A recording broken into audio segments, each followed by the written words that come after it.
నేను షాప్కి వెళ్ళినప్పుడు సరుకులు తీసుకున్నప్పుడు నేను 6000 ఆయన ఎక్కువ వేశాడు కదా, నేను ఇవ్వలేదు, ఈ రోజు వెళ్ళి ఇచ్చేస్తాను అని షాప్ ఆయన కాడికి వెళ్తాడు.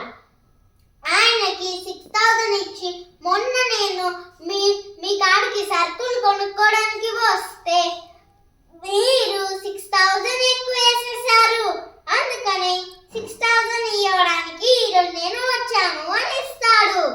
అప్పుడు షాప్ ఆయన ఈ 6000 నీకానే ఉంచుకోవచ్చు కదా, ఇప్పుడు అందరు లక్షలు తీసుకుంటున్నారు, నువ్వు ఈ 6000 కోసం వచ్చావా అని అడిగాడు.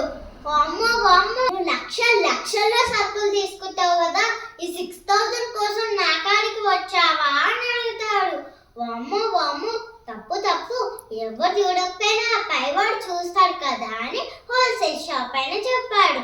షాప్ ఆయన కూడా ఆలోచనలో పడి నేను 5 lakhs ఈ షాపు ఓపెన్ చేయడానికి అప్పుగా తీసుకున్నాను కదా, నేను వాళ్ళకి ఇవ్వలేదు అని అనుకోని ఆ ఊర్లోకి వచ్చాడు. ఒక ఆయనను అడిగితే వాళ్ళ హస్బెండ్ చనిపోయాడు, వాళ్ళు గుడిసెలో ఉంటున్నారు అని చెప్పాడు.